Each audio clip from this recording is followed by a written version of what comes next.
পদ মংগলাচৰণ আৰু ঋষিৰ প্ৰশ্ন।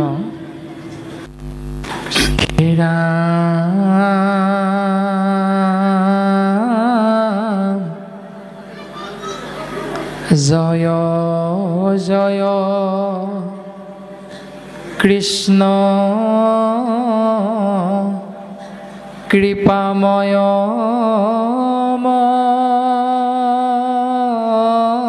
মহেশ্বৰ যাৰ আজ্ঞাশিৰে বহে ব্ৰহ্মা হৰি হৰ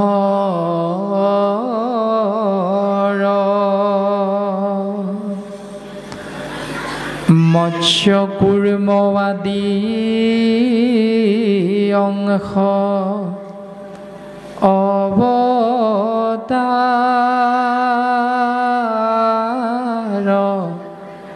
যাৰ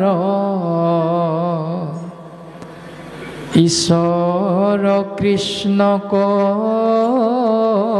কোটি কোটি নমস্কাৰ।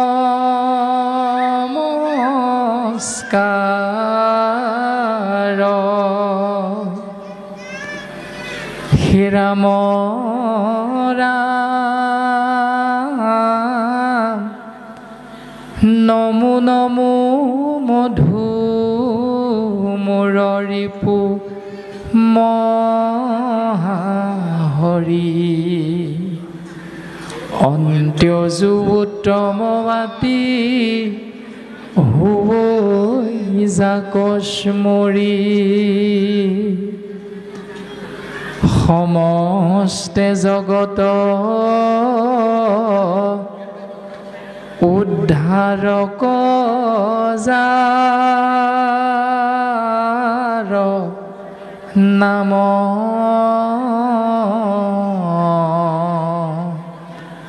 হেনয় কৃষ্ণক কৰো সহস্ৰ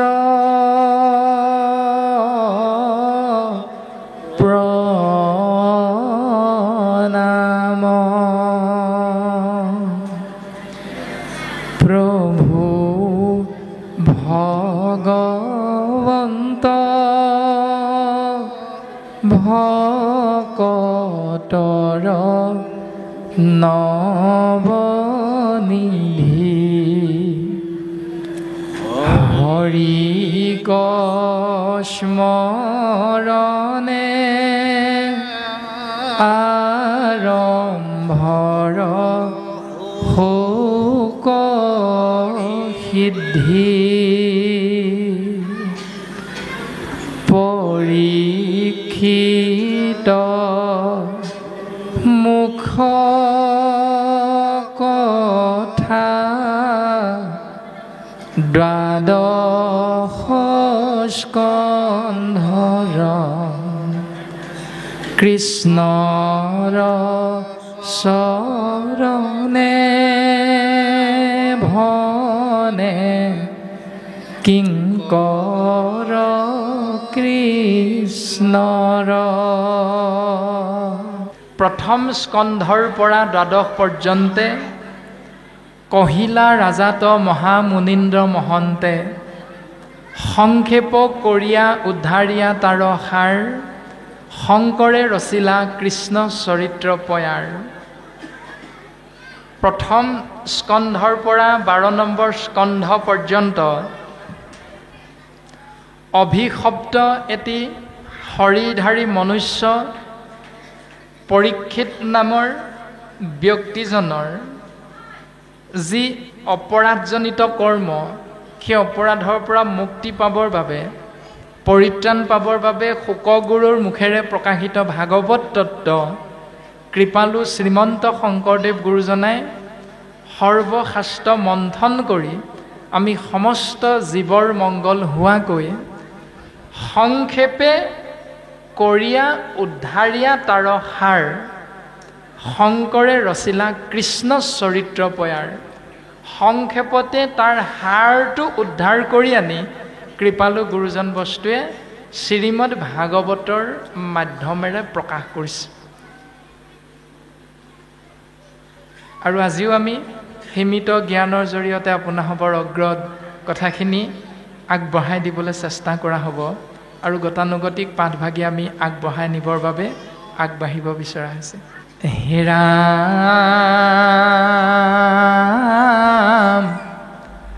2800 সহস্ৰ ঋষি বেদত প্ৰধান বিষ্ণুৰ নৈমিষ ক্ষেত্ৰ মহাপুণ্য স্থান মান্য কৰি সুতক পাতিলা সত্ৰ তথা সৌনক প্ৰমুখ্যে শুনে ভাগৱত কথা। ৰাম সৌনক বদতি শুনা সুত মহামানী পৰম পাতকী কলি পাইলেহে নজানি আৰম্ভিলো যজ্ঞবাসী সহস্ৰ বৎসৰ হোম ধূমে ধূম্ৰ বৰ্ণ ভৈল কলে বৰ যিটো কৰ্ম কৰোৱাত নাহিকে বিশ্বাস আপোনাৰ আয়ু কৰিলো ব্যৰ্থে নাশ সম্প্ৰতি তুমি চিন্তি মহাহিত কৰায়ুক পান কৃষ্ণ চৰিত্ৰ অমৃত। পৰীক্ষিত নামৰ অভিশপ্ত জীৱ চিন্তা কৰিলে কেনেকৈ এই সংসাৰৰ পৰা মুকুতি লাভ কৰিব পৰা যায় আৰু সেই দৰ্শনকে শংকৰ গুৰুজনাই ভাগৱতৰ মাধ্যমেৰে সাৰ তত্ত্ব প্ৰকাশ কৰি আমি সমস্ত জনাৰ জ্ঞাতাৰ্থে প্ৰকাশ কৰিছে। 28,000 ঋষি মুনিয়ে বেদশাস্ত্ৰত পাৰ্গত হৈও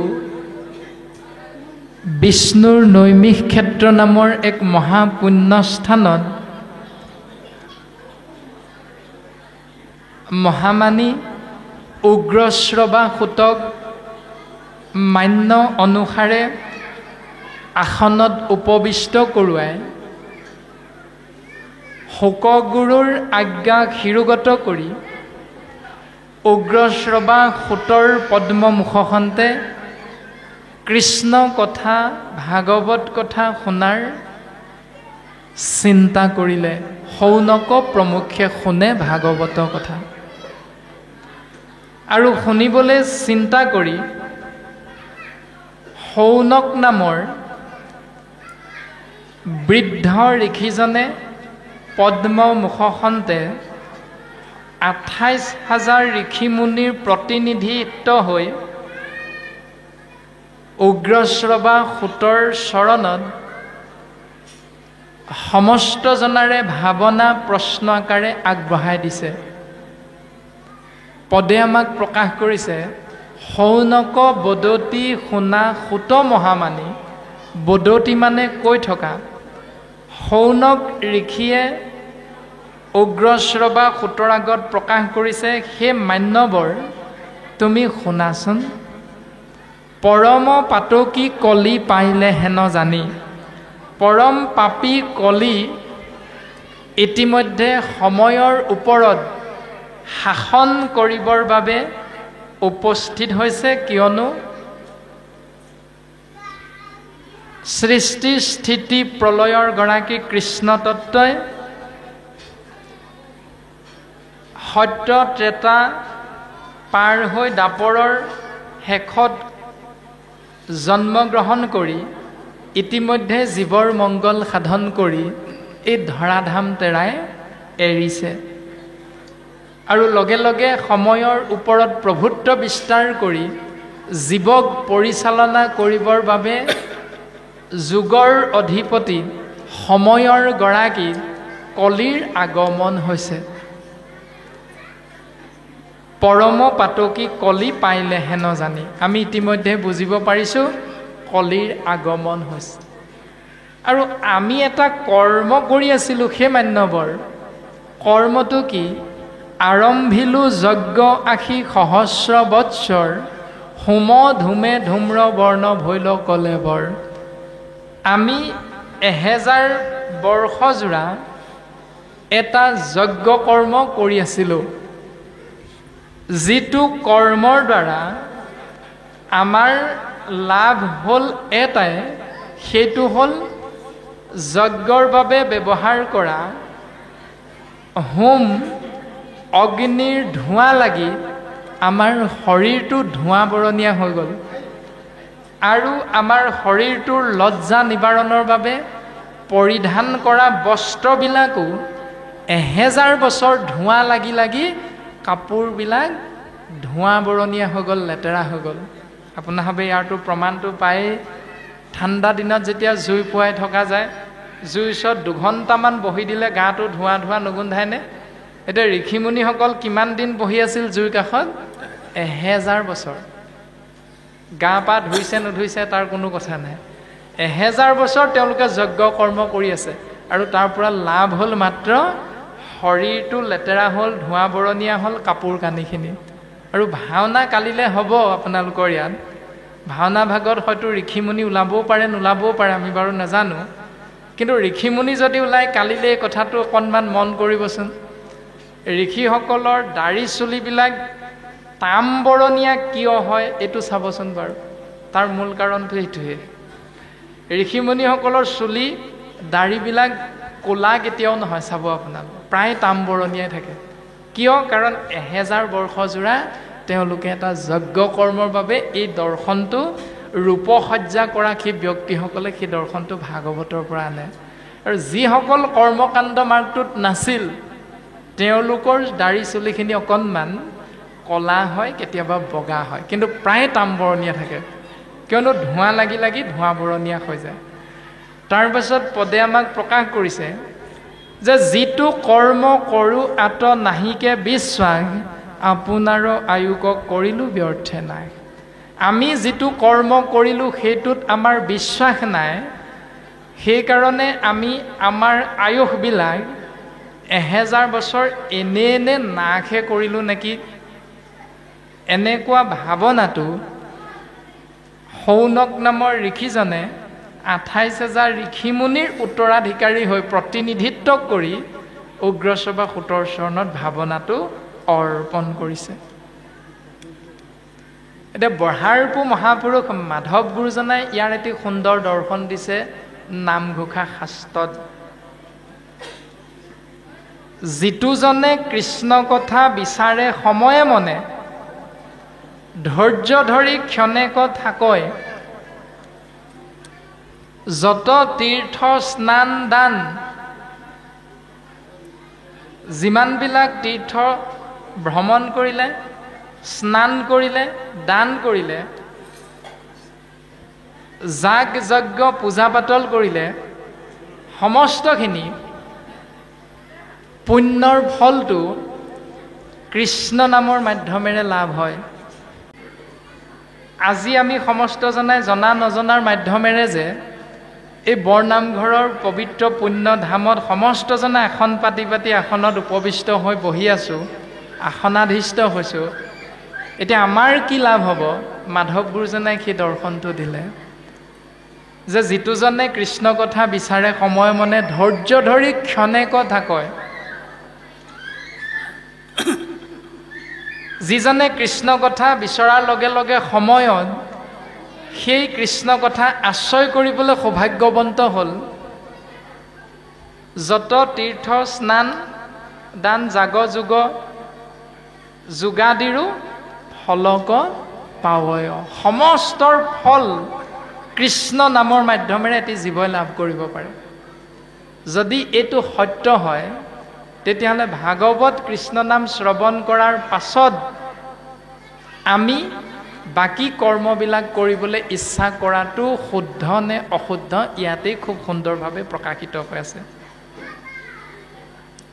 যত তীৰ্থ স্নান দান, আজি ভাগৱত অনুষ্ঠান কৃষ্ণ নাম আশ্ৰয় কৰাৰ আগত যদি মহাকুম্ভ মেলাত গৈ পানি আমি নিজকে ধন্য কৰাৰ প্ৰয়াস কৰিছিলোঁ বা কাশী গংগা গয়া বৃন্দাবন মথুৰা আদি তীৰ্থক্ষেত্ৰবিলাকত হয়তো 15-20 দিনমান আমি ভ্ৰমণ কৰি অহা কোনো বাপা ইয়াত আছোঁ, কিন্তু যি পুণ্য পাইছিলোঁ সেই পুণ্যবিলাকৰ বিপৰীতে দেৱ পিতৃ যজ্ঞ জাগ যোগাদিৰো ফলক পাৱয়। দেৱ পিতৃদেৱো ভৱ, পিতৃক ঈশ্বৰ সেৱা, পিতৃক ঈশ্বৰ জ্ঞান কৰি পিতৃৰ অৰ্থে মাতৃৰ অৰ্থে আমি যে মাজে সময় ছমাহৰ মূৰত বছৰেকৰ মূৰত বা 11 দিনৰ মূৰত বা এমাহৰ মূৰত কিছু কিছু কৰ্ম কৰি সমাজ বৰ্তি আছোঁ, এই সমস্তখিনি কৰ্মৰ এটা কৰ্ম নকৰাকৈও কৃষ্ণ নাম শ্ৰৱণ কৰাৰ মাধ্যমেৰে সমস্ত পুণ্যৰ ফল এই অনুষ্ঠানত লাভ কৰিব পৰা দৰ্শন কৃপালু দুজনা গুৰুৱে আমাক দেখাই আছে। তাৰ পাছতো আমি কি কৰোঁ? শৌনক মুনিয়ে প্ৰকাশ কৰা সেই বাক্যটোক আমি আশ্ৰয় কৰি থাকোঁ, যিটো কৰ্ম কৰোঁ আত নাহিকে বিশ্বাস, আপোনাৰো আয়ুকক কৰিলোঁ ব্যৰ্থে নাই। আমি আজি যিটো কৰ্ম কৰিছোঁ এই কৰ্মটোত আমাৰ বিশ্বাসটো সুদৃঢ় নহয়। সেইকাৰণে আমি কি কৰোঁ? ছমাহৰ মূৰত বা বছৰেকৰ মূৰত আমুক মাহত দেউতা মৰিল বুলি ভাবি আমি সেই মাহৰ সেই দিনটোত বছৰেকীয়া কৰ্মটো কৰোঁ। এনেধৰণে শাস্ত্ৰসন্মতে চিন্তা নকৰি আমি যিবিলাক কৰ্ম কৰি থাকোঁ সেই কৰ্মৰ দৰ্শনটোকে বৰ্তমান শৌনক নামৰ ঋষিজনে প্ৰকাশ কৰিছে। আৰু এওঁলোকৰ জ্ঞান কিমান আছিল? এওঁলোক আছিল প্ৰকৃততে বেদশাস্ত্ৰত পাৰ্গত বুলি কৈছে। পদে আমাক কৈছিল 2800 সহস্ৰ ঋষি বেদত প্ৰধান। 28,000 ঋষিমুনি বেদশাস্ত্ৰত পাৰ্গত হৈও তেওঁলোকে যিখিনি কৰ্ম কৰিছিল সেইখিনি ভুল কৰ্ম বুলি নিজ মুখেৰে স্বীকাৰ কৰিছে। আৰু আমিতো নামঘোষা শাস্ত্ৰভাগকে পঢ়ি পোৱা নাই। আমি হয়তো কীৰ্তন গ্ৰন্থভাগৰ 2-3 অধ্যায়ৰ বাহিৰে বাকীখিনি হয়তো চায়ে পোৱা নাই। আৰু আমি আজি নামঘৰৰ অনুষ্ঠানভাগিত উপস্থিত হৈ থকা বাপাইসকলৰ হয়তো 99% বাপাই আমি মণিকূটৰ সপ্তশলপীয়া সিংহাসন ভাগিৰ একেবাৰে ওপৰৰ যিভাগি গৃহ তাৰ নাম হ'ল আমহি ঘৰ। সেই আমহি ঘৰ নামৰ কাঠৰ বাকচটোৰ ভিতৰত যিভাগ পুথি ৰাখি থৈছে সেই পুথিভাগিতনো কি আছে তাৰ এটা কথাও হয়তো 99জন বাপাই আমি নাজানিবও পাৰোঁ। তথাপিতো আমি মণিকূটলৈ চাই মূৰটো দুৱাওঁ যেন ঈশ্বৰ তাতেই আছে। প্ৰকৃততে ঈশ্বৰ এতিয়া তাত আছেনে নাই? ঈশ্বৰ এতিয়া মণিকূটৰ ভিতৰত আছেনে নে শাস্ত্ৰ আমাক বেলেগ ক'ৰবাত আছে বুলি কৈছে? আমি চাব লাগিব, বিচাৰ কৰি বিশ্লেষণ কৰি। শাস্ত্ৰটো আমাক সিদ্ধান্ত দিছে, সমস্ত ভূততে ব্যাপী আছোঁ মই হৰি, সবাকো মানিবা বিষ্ণু বুদ্ধি কৰি। যদি ঈশ্বৰ সৰ্বত্ৰতে আছে তেতিয়াহ'লে কেৱল মণিকূটলৈ চাই সেৱা কিয় কৰা যায়? ঈশ্বৰটো সৰ্বত্ৰতে আছে। যদি সৰ্বত্ৰতে আছে তেতিয়াহ'লে শহুৰ দেউতা শাহু আইৰ মাজত যিগৰাকী সন্তানে বোৱাৰী আনে সেই বোৱাৰীগৰাকীৰ মাজত কাজিয়া কিহৰ? যদি ঈশ্বৰ সৰ্বত্ৰতে আছে, শাস্ত্ৰই কৈছে কৃষ্ণ তুমি আছা হেনো সবাৰো হৃদিত, তত্ত্ব নাপাই তোমাক বিচাৰো বাহিৰত। কৃষ্ণ তত্ত্ব সকলোৰে হৃদয়ৰ মাজত আছে, অথচ আমি সেই তত্ত্বটো বুজি নোপোৱাৰ কাৰণে কৃষ্ণক বিচাৰি নামঘৰলৈ যাওঁ, কৃষ্ণক বিচাৰি অৰ্থাৎ ঈশ্বৰক বিচাৰি মছজিদলৈ যাওঁ, ঈশ্বৰক বিচাৰি গীৰ্জাঘৰলৈ যাওঁ, ঈশ্বৰক বিচাৰি গছৰ তললৈ যাওঁ, ঈশ্বৰক বিচাৰি মাটিৰে এটা মূৰ্তি নিৰ্মাণ কৰি ধূপ ধূনা জ্বলাই তাত সেৱা কৰোঁ। যদি ঈশ্বৰ হৃদয়ৰ মাজত আছে, তেতিয়াহ'লে হৃদয়খনৰ মাজত থকা ঈশ্বৰক চিনি নোপোৱাৰ মূল দৰ্শনটো হ'ল আমাৰ অজ্ঞানতা। সেই অজ্ঞানতাৰ বাবে আমি ঈশ্বৰক চিনি নাপাওঁ, ঈশ্বৰ ক'ত আছে। আৰু শাস্ত্ৰই তাৰে জ্ঞান দিবলৈ আমাক সুন্দৰ সুন্দৰভাৱে কাহিনীৰ মাধ্যমেৰে প্ৰকাশ কৰিছে। আৰু তাকে জানিবৰ বাবে শৌনক নামৰ বেদত পাৰ্গত ঋষিজনে প্ৰকাশ কৰিছে এই দৰ্শনটো, যে আমি ইমান দিনে যজ্ঞ কৰ্মটো কৰি বুজি নাপালোঁ ঈশ্বৰ ক'ত আছিল, আমি কেনেকৈ তৰি যাব পাৰিম। গতিকে সেই মহামানী উগ্ৰশ্ৰৱা সুত তুমি আমাক কৃপা কৰা। আৰু কৃপা কৰিবলৈ গৈ কি বুলি পদে আমাক প্ৰকাশ কৰিছে, যে সম্প্ৰতি তুমি সি চিন্তি উক মহাহিত কৰাই উক পান কৃষ্ণ চৰিত্ৰ অমৃত। সম্প্ৰতি মানে বৰ্তমান, বৰ্তমান তুমিহে আমাৰ মংগল সাধন কৰিব পাৰিবা। আৰু সেইকাৰণে তুমি কৃষ্ণ নাম গুণ যশ চৰিত্ৰ অমৃত আমাক শ্ৰৱণ কীৰ্তন মহাভক্তিৰে জীৱন ধন্য কৰিবলৈ আমাক তুমি সৌভাগ্যৱন্ত কৰি দিয়া। এই বুলি 28,000 ঋষিমুনিৰ শৌনকে মনৰ ভাৱনাটো প্ৰকাশ কৰিছে।